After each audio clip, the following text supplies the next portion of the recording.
Hello! Magandang araw po sa inyong lahat. Kumusta po kayo? Ako po si Hello, good Doc Fee evening. ng Habay Atensios. Hello, good evening everyone. I'm Dr. Suzette from My Low Carb MD. Kamusta po kayong lahat? Yes, we are here again for another episode, Doc, ngayong Tuesday. So, pangalawang episode natin ito ngayong taon na to para sa ating Doctor's Desk. And medyo nagbabago tayo ng format in such a way na it's not only just like formal lecture as we did Mhm. last year, but also maganda rin na napapakinggan ng mga nanonood sa atin yung mga insights natin. Kasi ngayong year, gusto naman nating itackle yung mga bagay na na-encounter talaga natin on our practice, but at the same time, as low carb and therapeutic carbohydrate restriction educators, na ito yung mga parang hindi natin naiisip i-discuss before, or nadi-discuss naman natin pero they keep on coming in the question box or the comment section. So, Mhm. I think this year is like parang digging deeper or maybe having an insightful discussion between two doctors in the doctor's desk regarding sa mga things na common na tinatanong nila. So, hello po sa inyong lahat. I'm sure na naninibago kayo, especially with your screen right now. Medyo madilim ba? Hindi na ba siya ganun ka-bright? Hindi na ba siya ganun ka yellow gaya nung dati? So, um, also guys, if you can comment down below if choppy po yung yung audio namin or kung hindi po masyadong maganda yung dating ng audio so that we would know and we can fix the problem as well. Kung meron po sa inyong mga Mhm. nanonood, kindly put down on the comment section, write down kung naiintindihan po kami, kung okay po, kasi baka nagkakaroon tayo ng internet connection problem or technical aspect po sa ating doctor's desk. So yeah, medyo iba yung format natin ngayon because as you can see, we also have na the logo of StreamYard. So as you can see, we're not subscriber na ng stream platform, pero we can still do good naman. So, Pero let's parang mas gusto just ko yung bagong bahay natin ngayon. yes, no? Parang, uy, wait, parang homey, cozy, and parang, okay, hindi na ganun kasakit Mm. sa mata. Baka sumasakit na rin yung mata ng iba. At the same time, dito din talaga natin makikita yung, let's just, parang, uh, do kung ano lang yung pwede natin na resources na magamit. Pagtiyagaan natin kung ano yung mga resources natin na pwede nating gamitin. So, how are you, Doc? Kumusta naman ang linggo mo Yeah, ngayon? Kumusta ang week na dumating sa'yo? I'm fine. Okay naman ang linggo ngayon. So, ayan nga. Ayan, sabi ni Reese, clear naman daw tayo. So, thank you. Okay. So, okay Yes. naman. Things are going well. And ayun, we have some difficulties pero kaya naman natin gawan ng paraan. So, Mm-hmm. gusto ko yung look ng bahay natin ngayon. Kahit na meron Yes. tayong bisitang duck dun sa taas, but it's okay. O, siya yung bantay natin tuwing live tayo. So, magandang gabi po sa inyong lahat. So, ang discussion natin ngayon is actually regarding metabolic health. And kung makikita Yeah. ninyo, yung title ng ating discussion for tonight is about, uh, ikaw ba, alam mo ba kung metabolically healthy ka ngayong pagpasok ng taon na to, ngayong taong 2020? Kasi usually, di ba, na-encounter natin dito sa low carb space yung salitang for general population. I'm sure that you Yeah. are Oo. all aware this is a diet for general population. We are giving, for example, we are giving away knowledge for general population.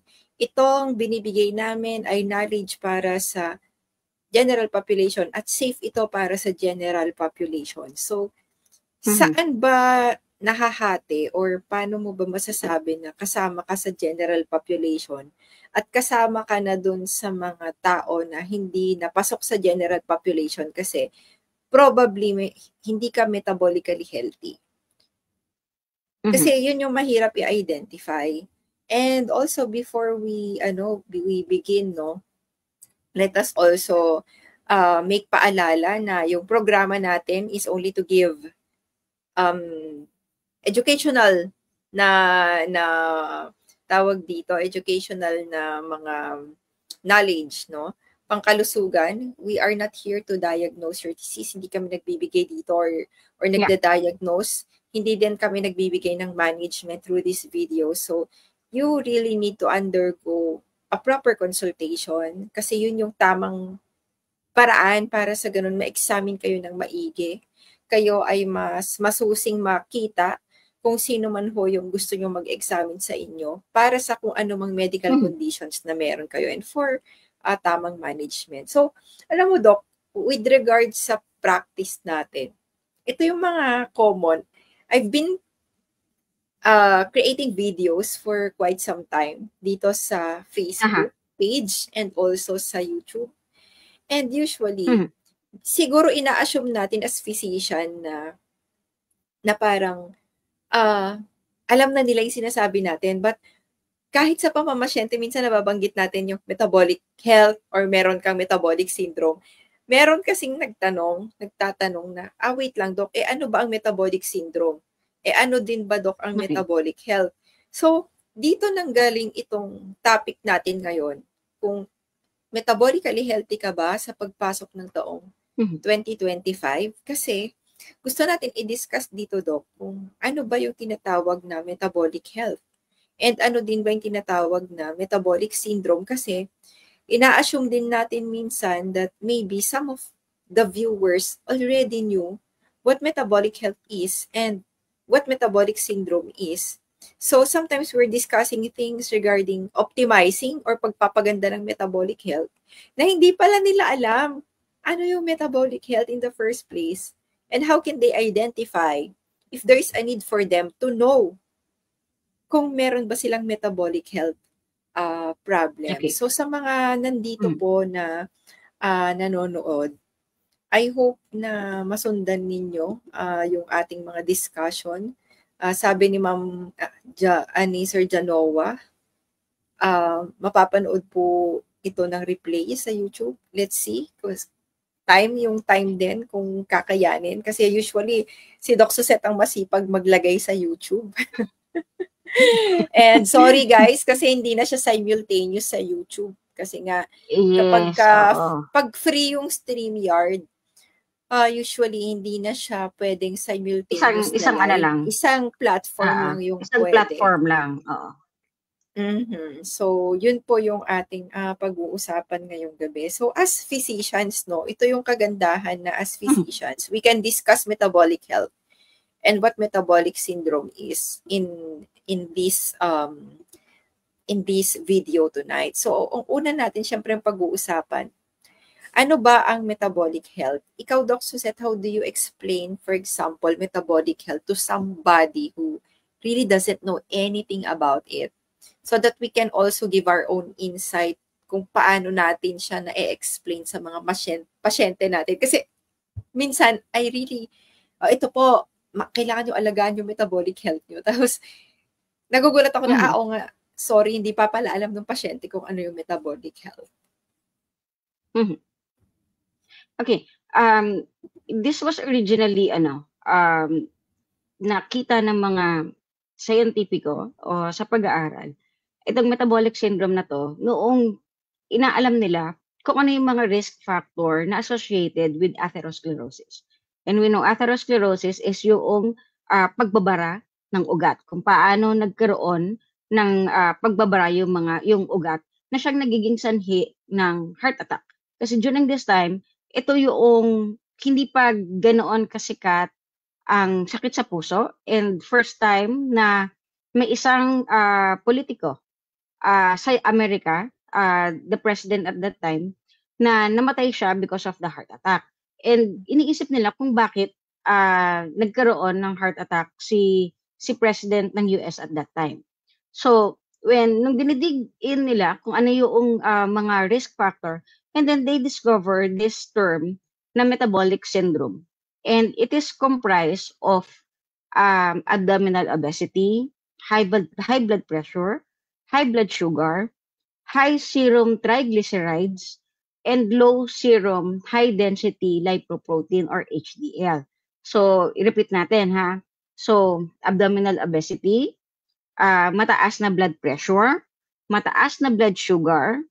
So, yung dalawang parameters sa lipid profile, mataas na triglycerides at mababang HDL. So, ito yung comprise noong metabolic syndrome. Repeat ko ha sa lipid profile because most of the patients, they are just concerned on ibang parameters na hindi kasama sa metabolic syndrome. And we know na the metabolic syndrome, isa siya sa risk factor of developing atherosclerosis. So, it's mababang HDL or mababang good cholesterol and mataas na triglyceride. So, ito yung ini-stress out ko, specifically sa mga patients ko na nakikita, especially if they want to see kung kamusta yung estado ng kanilang kalusugan. So, tamang-tama yung topic natin for today kasi January, start of the new year, 2025, gusto natin, matatapos ba natin ang 2025 natin at makakatawid tayo sa 2026. And the metabolic syndrome kasi is very important na makita natin kung nasaan na yung kalagayan ng kalusugan natin kasi hindi tayo dinadiagnose or seldom specialist tag patients or label patients as metabolic syndrome patients. Usually, dinediretso na or pagka na-discover na kagad sa clinic kasi ang mga Pilipino bihirang magpa-lab test or bihirang magpa-konsulta sa doktor. Nagpapakonsulta na lang kapag meron ng nararamdaman.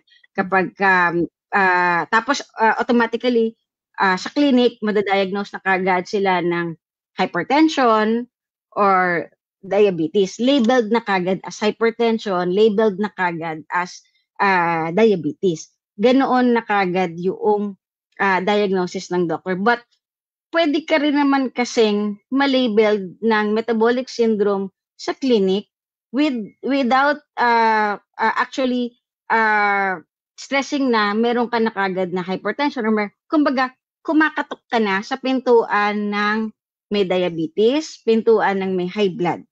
Pero kung hindi ka pa naman yung mga pre-diabetes, pre-hypertensive na tinatawag, pwedeng under ka na sa metabolic syndrome. So it's a wake-up time actually para meron ka nang gawin. So, yun yung iisa-isahin natin for tonight. Kung ano ba itong metabolic syndrome parameters na ito.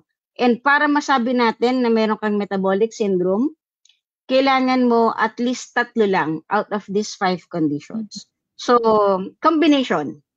Combination siya ha, hindi necessarily na kailangan mo silang 5 lahat.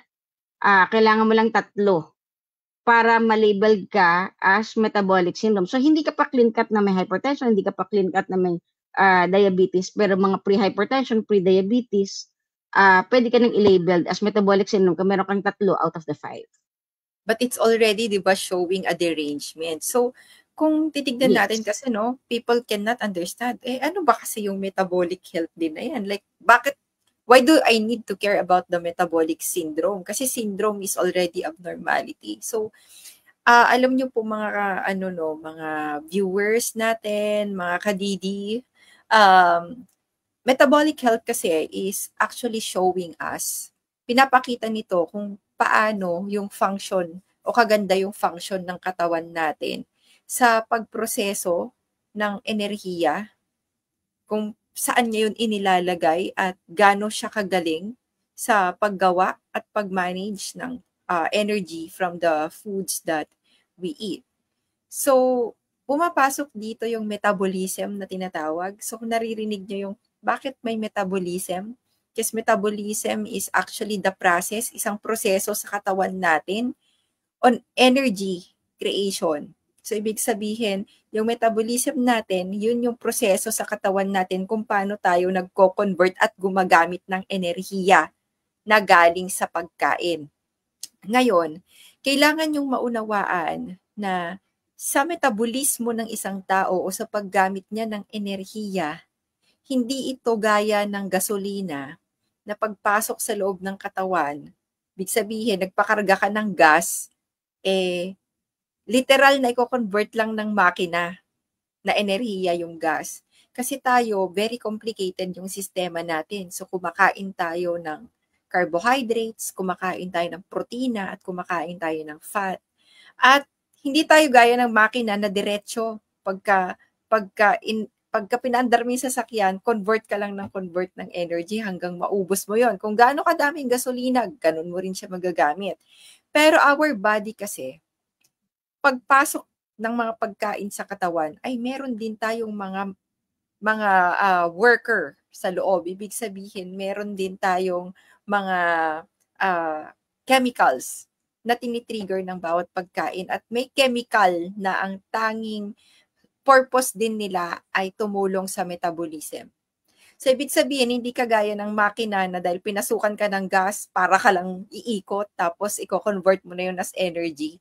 Ikaw hindi, may trabahador ka pa sa loob ng katawan. At yun yung nagsasaayos ng iyong metabolismo o paggawa ng enerhiya at paggamit nito.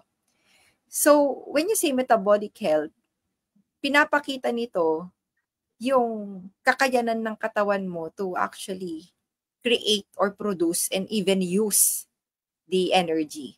Kasi kung titignan nyo sa metabolic syndrome na pinakita natin kanina, na ang ganda-ganda kasi yun yung unang binungad ni Doc Suzette, metabolic syndrome. Bakit? Kasi 'di ba, kung mali ang paggawa mo ng enerhiya at mali ang paggamit ng katawan mo, mag-o-obese ka talaga, tataba ka talaga. Pag mali ang gamit mo ng enerhiya or mali ang paggawa mo ng enerhiya at hindi efficient ang paggawa mo ng enerhiya, at hindi gumagana ang makinarya mo para gamitin ang tamang enerhiya, or may problema sa trabahador mo, magkakaroon ka talaga ng mataas na blood sugar. Kasi that is still an excess energy, but at the same time, a wrong form of energy in the wrong place as well. Or excess type of an energy that you should not be using o hindi mo kailangan. So even yung ibang mga parameters na pinakita ni Doc kanina ay senyales na may pangit sa paggamit ng enerhiya mo. So kailangan nyo maintindihan na sa metabolic health, hindi lang ito kung ano yung kinakain, kundi ano yung mga trabahador na lagi mong dinedeploy sa katawan na apektado ng pagkain ang siyang nangunguna. So, when we talk about metabolic health, it is your function, it is your body's function in creating energy and using it na hindi nakikita ng physical eye. Kaya mamaya pag-uusapan din natin yon na can you pinpoint a person? Like for example, just look at the person and define who is healthy and not. Because right now, we also have that thing where we see a person na mas payat and we already tag that person or kinaklasify na agad natin yung tao na yon na healthy siya. Tapos may nakita tayo na isang tao na medyo mas chubby-chubby. And then, kinaklasify na agad natin na unhealthy siya. So, even though there can be like manifestations outward, of course, pag obese na yan, talagang makikita mo, may something is wrong with energy production and energy use. Because you will not become obese if you are using your energy right. Diba? But basically, there are people that we tag or people that we classify as healthy na hindi healthy. And may people na kinaklasify natin na unhealthy, but surprisingly, they are more metabolically healthy than dun sa parameters na ginagamit natin. Like, kasi payat lang siya. Basta nakakita ka ng payat, metabolically healthy yan. So, now, that is a metabolic health. So, when we say, ang pag-uusapan natin kasi ngayong gabi ay metabolically healthy ka ba ngayong 2025? Because this 2025, our goal is to become healthy. And our goal is hindi tayo atakihin sa puso. Ang goal ay buhay tayo hanggang sa matapos ang 2025 at umabot tayo sa 2026 kung hindi rin lang sa mga rason gaya ng maaksidente ka or masaksak ka or alam nyo yon yung mga ganon, yung mga sakuna or lindulin ka or something like that. But healthy in such a way na lahat tayo ay makasurvive sa 2025 na kung saan, kung hindi rin lang sakuna, hindi naman tayo magkakasakit. At kung hindi rin lang infection, hindi naman dahil sa kapabayaan natin when it comes to our food. So the question that we want to ask before we move forward to 2025, metabolically healthy ka ba? Because if you can classify yourself as metabolically healthy, di ba, Doc Suzette, at least you can be assured or at least may confidence ka na this 2025, you are away from having stroke. You are away from having heart disease or heart attack, and you are away from at least developing cancer. So ano ba ang measurement ng metabolic health? Paano ba natin malalaman na tayo ay metabolically healthy by measurement that is being used by physician? Like sa'yo, Doc Suzette, what are the parameters that you request to your patient, for example, in order for you to screen them of metabolic health? Para din maintindihan ng mga pasyente na minsan pag may inire-request tayo, hindi dahil gusto lang, kasi minsan parang, ito lang naman pina-check up ko, diabetes ako. Si Doc pinakuha lahat. Because they need to understand as well kung ano yung mga pinapakuha natin to screen them of the metabolic disease. Okay. So, ganito. So, let's assume isang patient papasok sa clinic just for healthy check-up. So, iba kasi kapag sinabi nating diabetic na kaagad or sinabi natin na hypertensive na kaagad. So, let's just imagine isang patient na may napapasok sa clinic and ang gusto lang niya is annual physical check-up.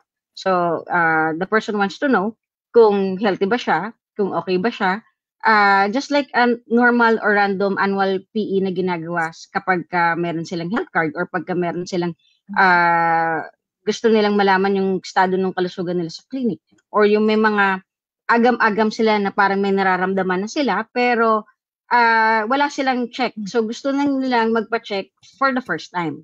So, basically, hindi naman lahat dapat kailangan ipakuha ka agad. So, this is the basic na gusto nating malaman muna. So, first is yung kanilang fasting blood sugar. So, it could be fasting blood sugar, pero minsan, merong mga triaging na tinatawag kung saan pagpasok mo sa clinic, meron na ding kinukuhang blood sugar na random. So, kung meron yung inyong doctor is meron silang glucometer sa loob ng clinic, pwede nilang i-check yon. Kasi pwede rin yung gamitin as a diagnostic tool if magsususpetsa na ng diabetes ang doktor ninyo or pwede rin siyang at random lang para makita lang yung inyong blood sugar at that time na pumunta kayo sa clinic. So, that's one. Pagpasok nyo sa clinic, syempre, ang chine-check is yung inyong weight, di ba? So, yung inyong height para ma-check ng doktor ninyo yung inyong basal metabolic, yung BMI ninyo. BMI ninyo. Tapos, may ibang clinic, especially sa amin in diabetes clinic, we always measure kung kamusta yung waistline. So, even in my clinic, kapag sa online, pinapatanong ko rin kung kamusta yung, kung ano yung waistline ng patient. And then, you have the blood sugar, blood pressure. Lagi rin yung chine-check. And then, pagkatapos nun, the blood, upon kausapin ka ng doktor, syempre, doon na pumapasok yung blood test. Doon na kayo bibigyan ng blood request. So, basically, kapag pupunta kayo sa doktor, hindi necessarily na meron na kayo kagad na laboratory result sa pagpunta niya sa doktor on initial assessment. Kasi usually, doktor po ang nagre-request nun. So, pwede kayong pumunta lang, titignan lang muna uli, initially, kamusta ang weight, anong height, anong waistline, ano ang blood sugar na random, kamusta ang blood pressure, and then thermometer, kung kailangan tingnan yung inyong temperature. So, basically, yun po muna during the triaging. So, initial vital signs, kumbaga. Yun muna yung tinitignan. And then to follow na yung mga lab test na kailangan. Yes. And to add on sa mga blood test natin na sinabi ni Doc Suzette, we are actually encouraging people to test multi-organs that could be affected by the metabolism and also participates in the metabolism. Number one, of course, yung liver.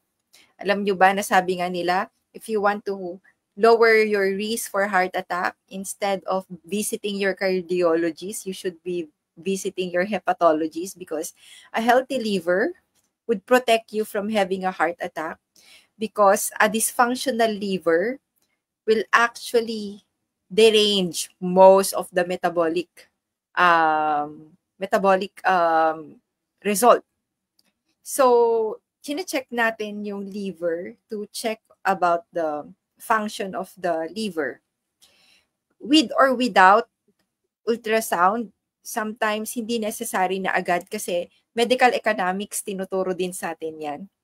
So sometimes we do muna yung basic, which is testing for the liver enzyme. So if you can see there is an SGPT or ALT, that's for the liver.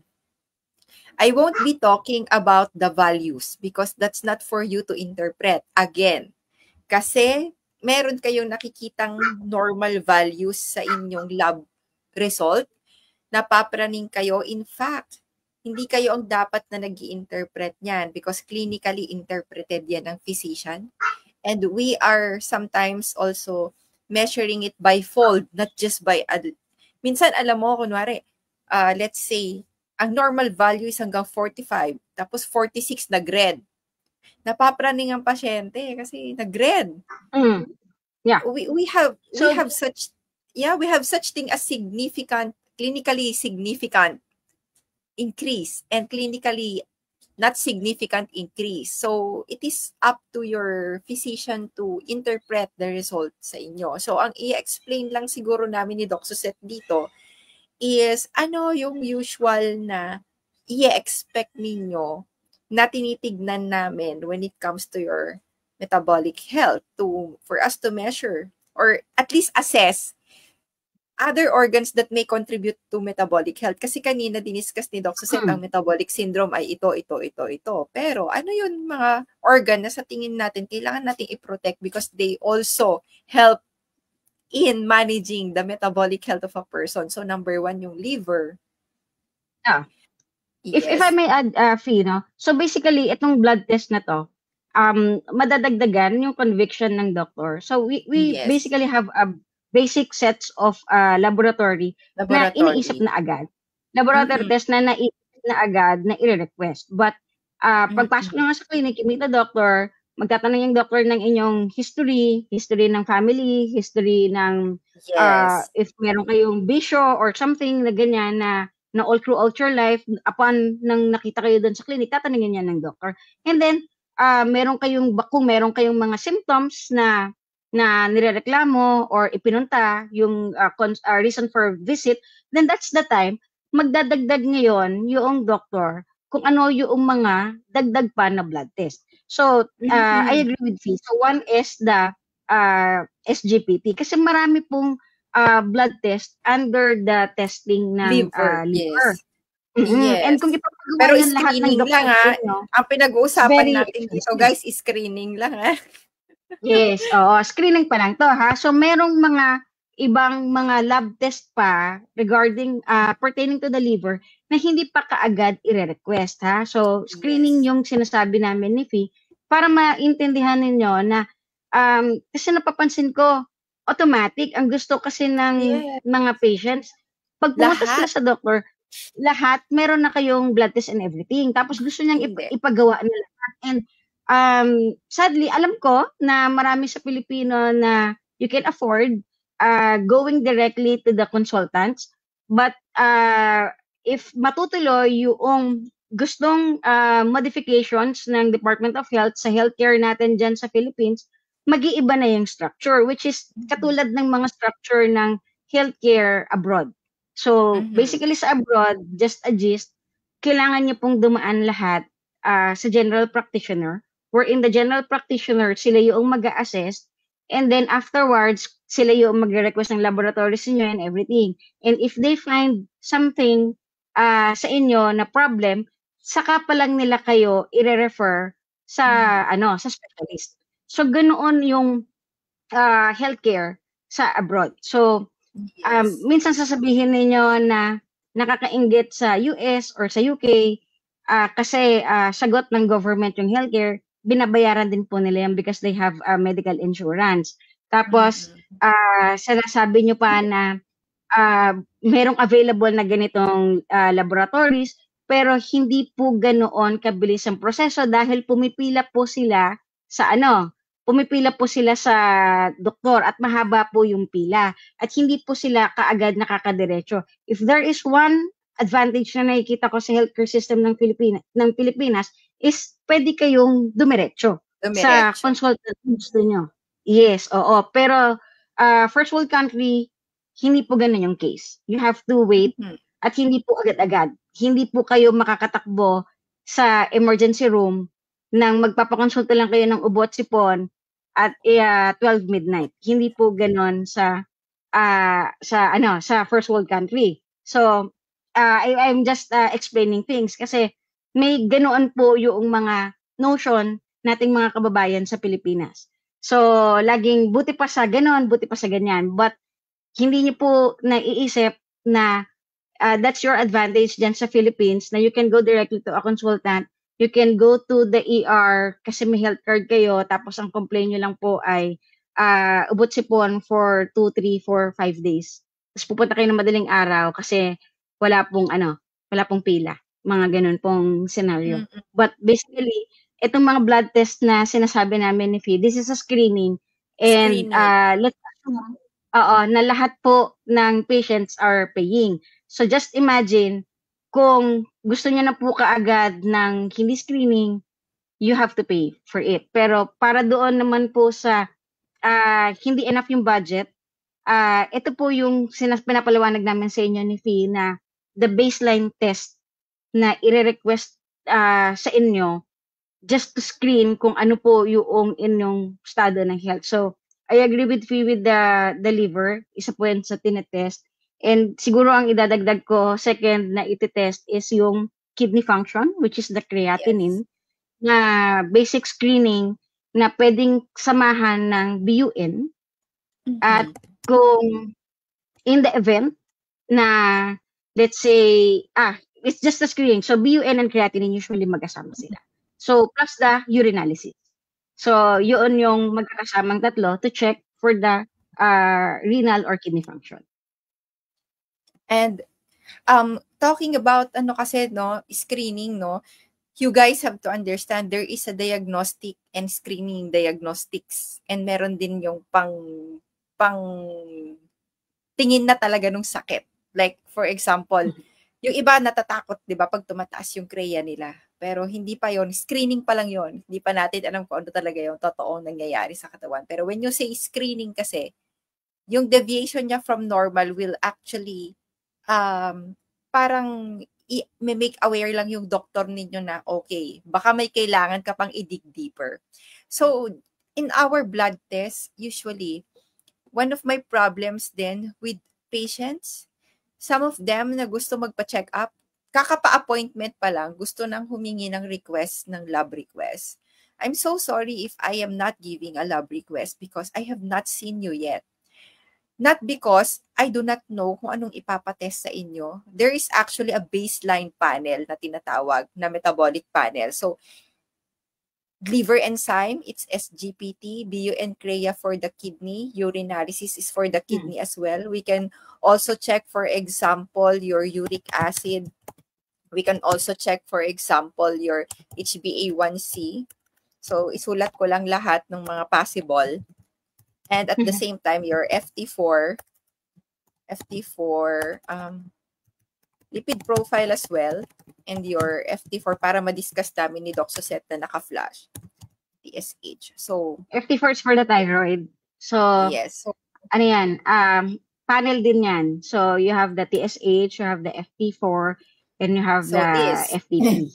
So, Oo. para lang isa-isahin natin, this is actually not gonna say us so much about your metabolic health, but this is a good screening start.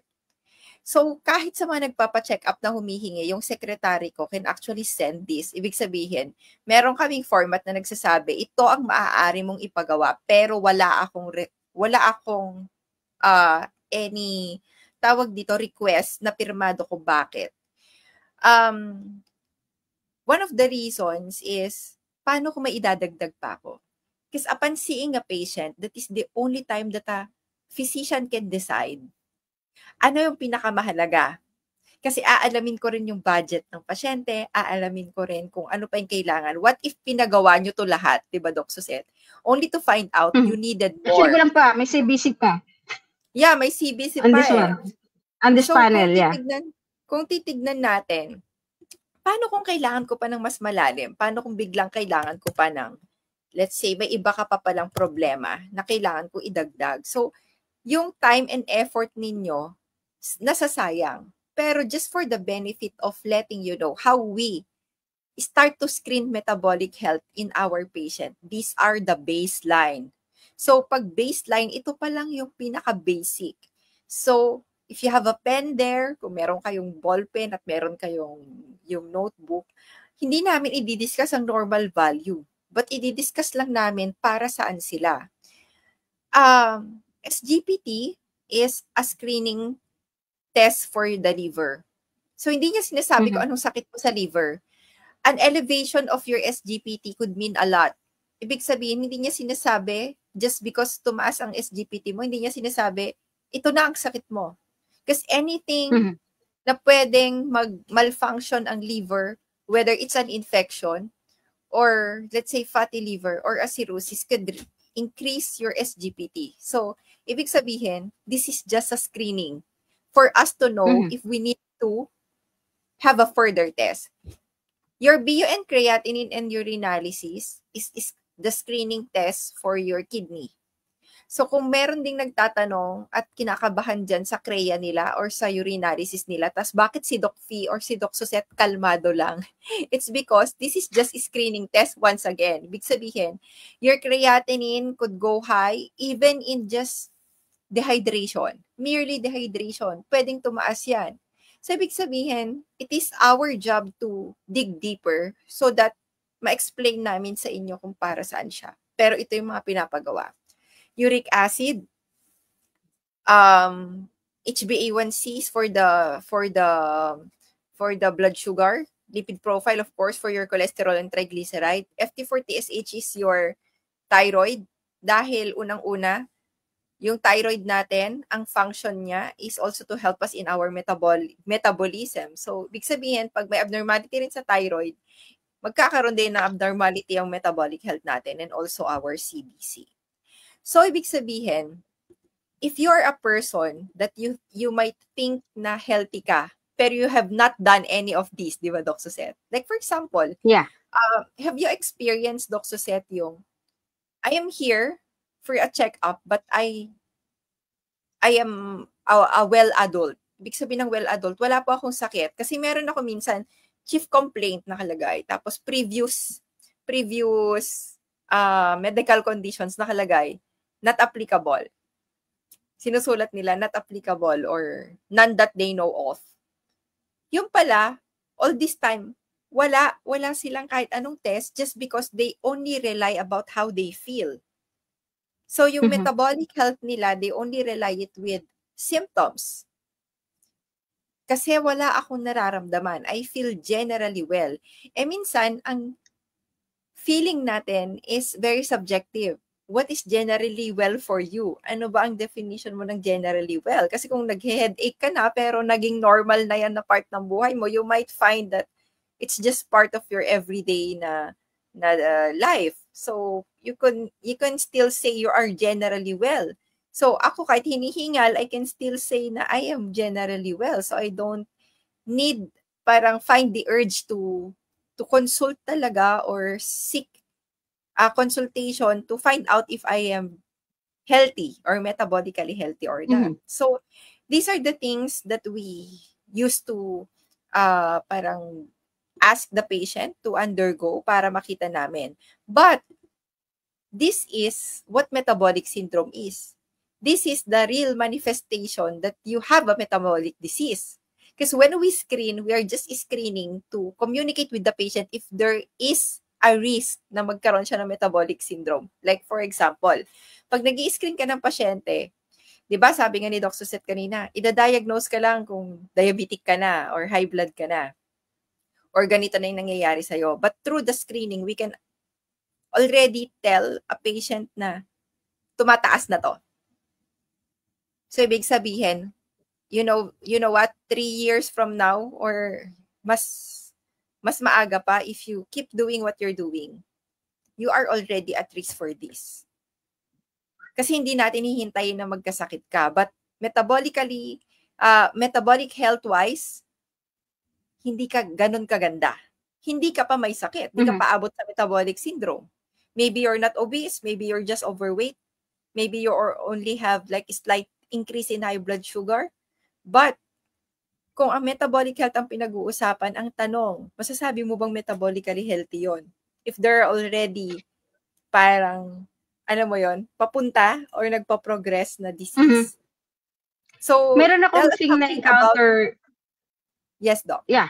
Meron ako na-encounter ng mga patients na very athletic build. Athletic din sila, hindi lang athletic build. They do exercise. Pwede pa nga tumakbo ng marathon basically. Pero when you look at the blood profile nila, yes, hindi sila obese. Yung kanilang blood sugar is mildly elevated. Tapos yung kanilang triglycerides is mataas. And then yung kanilang HDL is mababa. They have a very good blood pressure because athletic build nga. Pero kung iisipin mo, hindi siya obese, yung parameters niya pasok na sa metabolic syndrome kasi slightly elevated ang kanyang sugar, mataas ang kanyang triglyceride, mababa ang kanyang HDL. Pero may 6-ab pack, kaya niyang tumakbo, kaya niyang tumakbo ng 100 kilometers, ganyan. Pero looking the metabolic profile, high risk siya. Pasok siya sa metabolic syndrome. There are patients na ganon. So, judging from the outside, iisipin mo, ay healthy siya. Healthy kasi ang ganda ng katawan, may abs, ganyan. Kayang tumakbo, every week, tumatakbo yan, nagpa-fun run, ganyan. Pero, pag tinignan mo pala yung blood parameters nila, hindi maganda. They belong to those population that they have metabolic syndrome. So, katulad nga ng sinabi mo kanina, hindi natin siya makikita as a healthy individual kasi nga the blood test shows otherwise. Yung pag-consume niya ng energy is not hindi siya ganoon kaganda. Kung iisipin nila, sa lagi natin dinediscuss last year with the insulin resistance or yung pag-develop ng sakit, the iceberg is nandun na, malaki na pala yung iceberg sa ilalim, pero hindi pa nagpipeak, wala pang nagshow sa labas. Napakatahimik pa ng dagat, kumbaga. Kasi nga, nabubuo pa lang sa loob. Hindi pa siya nagmamanifest sa labas. But, hindi lingid sa ating kaalaman na merang mga athlete na bigla na lang nag-heart attack, may na stroke.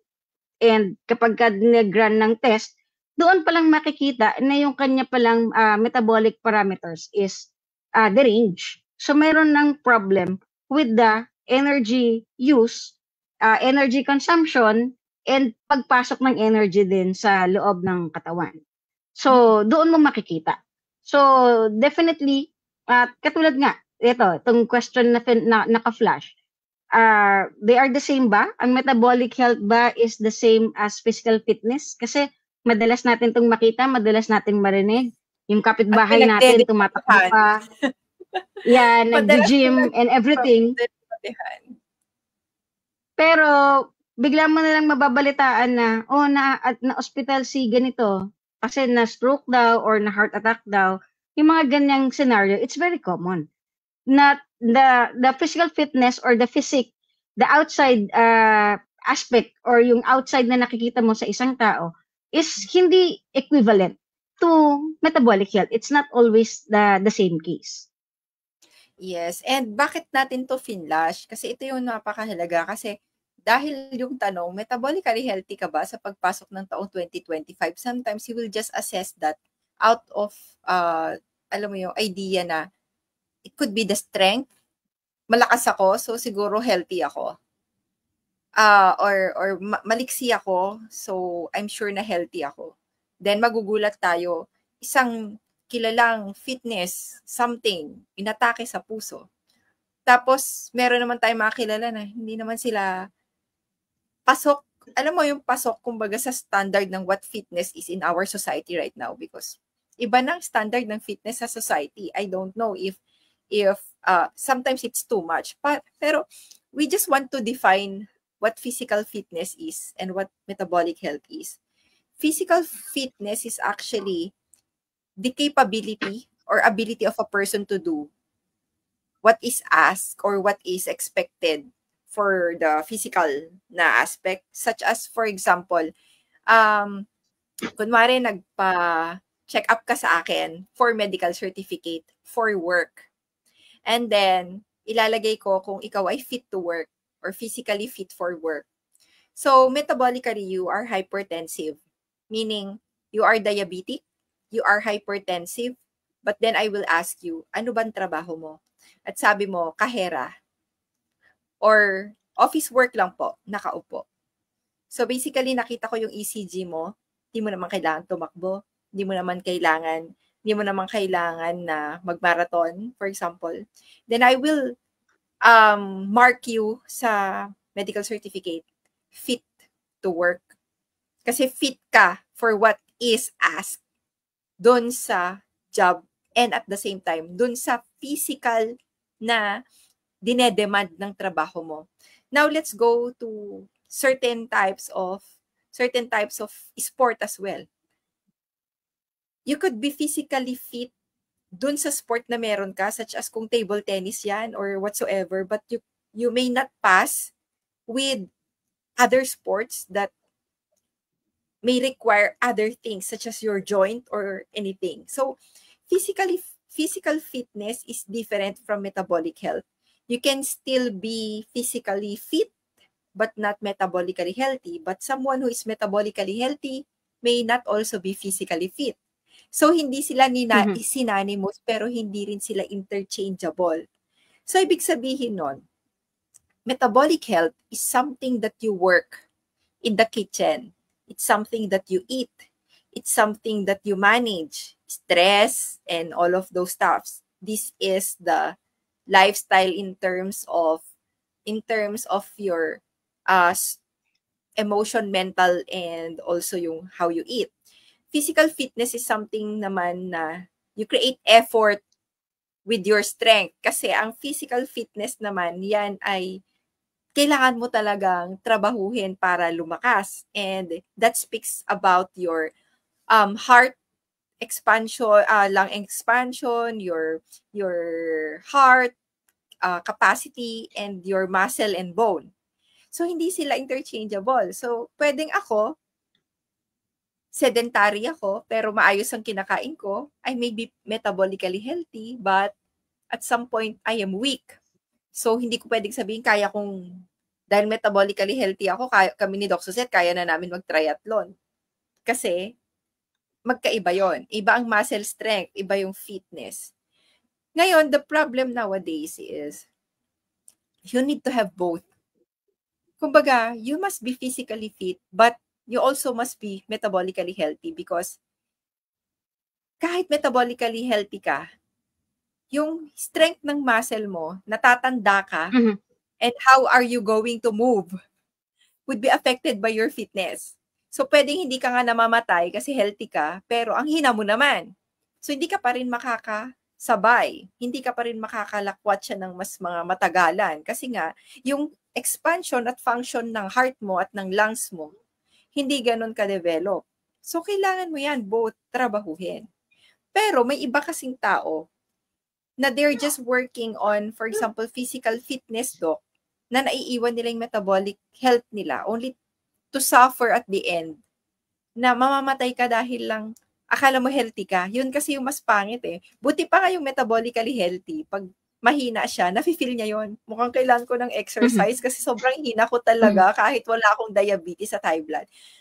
But it will give you like a perception na may kailangan akong gawin kasi mahina ako. Pero pag physically fit ka kasi, it gives you a false reassurance that you are also metabolically healthy. And I am so afraid that most of what I see or I saw the past year, especially 2024 and 2023, are individuals na nagiging conscious with their physical fitness and nakikipaglaban that what they need is a body that shows people how physically fit they are, even if nako-compromise nila yung metabolic health. So I'm saying, may mga pasyente ako na tinatrabaho namin yung metabolic health nila, pero nakatuon sila sa physical aspect, which is the physique and yung itsura, aesthetic, na kung saan, yun ba talaga ang magmamatter? Yun actually yung pinaka tanong natin ngayon eh. Yun talaga yung pinagmumulan ng metabolically healthy ka ba sa pagpasok ng taong 2025? Because this should be a question that we need to be asking ourselves now. Kasi hindi lahat ito yung iniisip, hindi lahat ito yung pinagtutuunan ng pansin. And yung iba nakatuon na din sa, alam mo, yung society kasi natin, parang yun yung pinupush eh. A healthy, a good body, a fit body is a healthy body. That's wrong.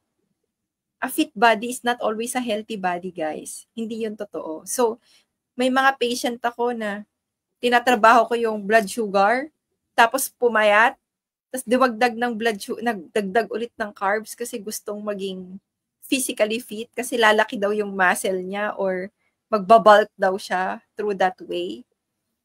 It's so hard to actually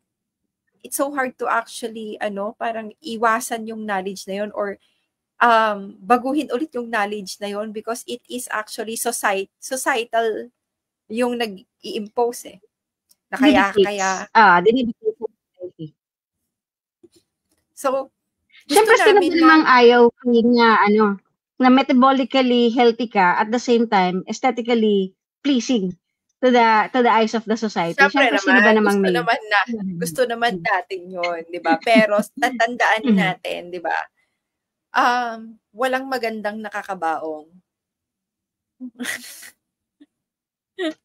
Alam mo, kahit may muscle ka men, pag ngumiwi ang bibig mo na stroke ka, pagdating hindi, if you get what I mean, you know, I am an advocate of fitness. I'm an advocate of moving. Kasi sabi ko nga, it's not interchangeable. You cannot just be metabolically healthy and just be physically fit. I am a strong advocate of you should be both because there's a reason why. Diba? There's a reason why. But you need to also know what is your priority first. Because basically, hindi pwede na kailangan alam mo yung purpose ng ginagawa mo. Should you really be doing this for the sake? Paano kung kunwari, hindi ka nga talaga pa makapag-create ng muscle in 2 months or 3 months or 6 months? Diba? Paano kung talagang ang katotohanan ay you can only build that up when you build up your nutrients as well and when you fix your metabolic health? Kasi basically, the reason why you are not being fixed naturally is because metabolically, hindi ka rin healthy because it follows eh. You need to be metabolically healthy first because when your body functions well in creating energy from the right sources and spending energy from dun sa minanufacture niya, then afterwards, mas madali din sa'yo na makuha at mas madali sa katawan mo to compose what it needs to compose. Your muscle, your fat percentage, and your body physique. Kasi i-fix niya yung metabolism mo. So, the greatest challenge that we have right now is to to people how important metabolic health is. Yeah. Yes, kailangan mong maging physically fit, pero ang totoo niyan, kung meron ditong dalawa na kailangan na mas unahin mo, yung metabolic health yon. Kasi mahirap maging physically fit kung hindi ka rin metabolically healthy because you need to exert more effort for your physique if your body and your metabolism is not functioning well. May iba na kahit na magpakamatay sa gym, hindi naaayos yung weight. Bakit? Kasi bumagal na yung metabolism or pumangit na yung metabolism nila. So, hindi siya nagiging efficient. And that is what we want. Yung magkaroon ng efficiency yung ginagawa natin. Okay? So, I hope na may mga natutunan kayo dito regarding the metabolic health definition. Natackle din natin dito ano yung marker ng metabolic syndrome. So, ipa-flash ko lang ulit para kung sakasakali na gusto nyo siyang matandaan because itong metabolic syndrome. Bago tayo magtapos, 1 minute na lang pero Donkey, discuss mo dito, walang LDL. Yes. I reiterated that. So, kasi siguro kaya ko siya in-emphasize siguro for the use of our patients, hindi lang sa patients ko fee, but also on your patients na basically karamihan sa kanila na stress out when they are seeing yung kanilang lab test and pulang-pula yung LDL. So, basically, ito yung parameters na tinitignan natin when we are using we are fixing the metabolic health ng patients. And basically, I agree with you na hindi na produce ang muscles if first you don't fix this. And basically, ma-fix mo lang ang muscles kapag sinimulan mo munang i-fix yung nutrition ng patient or yung diet ng patient. And hindi totoo na you need to stay sa gym, matulog sa gym para mag-build ng muscles. Hindi kailangan. But 70% ng pagsasaayos ng muscles mo is ayusin mo muna kung ano yung nasa loob ng kitchen mo, kung kamusta yung habit mo, the way you eat, the way you sleep, yung manner ng exercise. Kahit nga exercise ka ng exercise kung hindi tama yung form mo and yung posture mo. Minsan, most of the time, walang ma-generate na na benefits. Pero kahit nasabihin natin you are using a 2 kilo weights to 5 kilo weights, pero tama yung posture mo, tama yung numbers or yung cycles mo or yung repetitions mo, makakapag-gain ka ng muscles. But hindi po siya nagbe-build overnight. Katulad lang din ng metabolic health, hindi rin po natin to magagawa overnight. We can reduce medications in a span of a month, pero para masabi natin to completely keep off from the medications, from the use of medication, hindi siya dapat tinitigil. Hindi lang 1 month, okay na. Hindi lang 2-3 buwan. Tapos pagka nakita mong okay na yung labs mo, tapos tinigil mo na yung meds mo, tapos babalik ka na naman ulit sa gawi. Hindi po ganun kung paano yung pagsasaayos ng metabolic health. It is a journey, actually. Even yung pagbe-build ng muscle, it is a journey. Hindi po siya isang cycle lang. Kung maririnig din nyo, kung meron man nanonood dito ng mga gym people na they are used of hearing bulking and cutting stages, hindi lang po yun isang cycle lang or 2 cycle lang. Usually, it's repetitions. So, it's the same thing din with the metabolic health. Hindi lang po siya 1 buwan, 2 buwan, 3 buwan kasi usually every 3 months ang pagre-repeat ng blood test. Hindi lang po confined on 3 months but uulitin pa po yan uli. At yung habit na na-form natin on the way we eat, on the way we sleep, on the way we exercise, compounding po siya. Hindi po siya ngayon lang. Kasi makikita ni Doc Fee yung labs ko after a month kasi nakita kami before New Year or before Christmas, and ang usapan namin pagkatapos ng holiday season, magpapalab test. Matatakot ako kay Doc Fee kasi makikita niya yung lab test ko hindi maganda kasi marami akong nabagong habit during the Christmas season or the holiday season. Hindi po ganun yun. It's a lifelong commitment and it's the habit basically yung kailangan mong ayusin. Stick with the process, ika nga, kasi we know the goal is there, but para ma-reach mo yung goal, it's the everyday yung ginagawa natin everyday, yung importante na kailangang pare-parehas. Kung anong ginagawa natin from day 1, i-replicate lang natin sa day 2, sa day 3, sa day 4. Kung meron mang changes yan, very, very minimal, or siguro yung may changes na, kasi may araw na may nag-exercise, dapat may araw na wala para makapag-rest yung body. Meron ka dapat sleep, ganun yung relaxation, ganun yung mga importante. So, again, so for the metabolic syndrome with stress, it's the weight, the high blood sugar, the high blood pressure, the high triglyceride, and the low HDL. So ito po Yes. yung gusto naming i-emphasize on the metabolic health. And nandito na rin yung sagot kung paano nyo pwedeng i-measure ang metabolic health nyo kahit nasa bahay. So, it's a necessity for households. Sa akin, for me, to have their own glucometer. Mas maganda. Kasi, ano na tayo ngayon eh. Nandito na tayo sa ganitong era where most of us are metabolically unhealthy. So, maganda. Dapat may sarili kayo pangkuha ng sugar. Even for emergency purposes, kailangan yan. Pangkuha ng BP. Dapat nga, for me, dapat sa high school pa lang, tinuturuan na silang kumuha ng BP. Hindi kailangan na nasa medical course sila because that's part of like basic life support and basic knowledge eh. So, BP and then your weight. So, you don't just come to your physician and say, I think I'm healthy because I don't feel anything. Pero tatanungin kayo, nakukuha nyo ba yung blood sugar nyo? Hindi po. Kailan po kayo nagpa-BP? Ay, hindi po ako nagpapa-BP kasi wala naman po ako nararamdaman. So, mahirap yon. So, ibig sabihin, wala kayong kahit man lang parameter sa bahay na magsasabi at talaga magsasabi na at least at some point, I think I'm good because my blood sugar at home is mga ganun sana. Pero hindi eh. Like, never ako nagpapa-check up po. Wala po ako kahit magpa-measure ng blood sugar. Wala. So, yun po yung ano natin. Also, we would like to flush. If you somehow need our help, we are also available for consultation. You can check my low carb MD for Doxocet and also Ahabay Atentios. Kami po ni Doc Mike is available. So, ito lamang po yung pag-uusapan natin this week.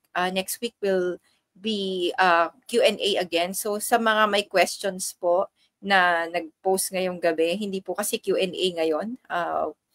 Tonight is actually a sit-down discussion. So, next week will be our Q&A again.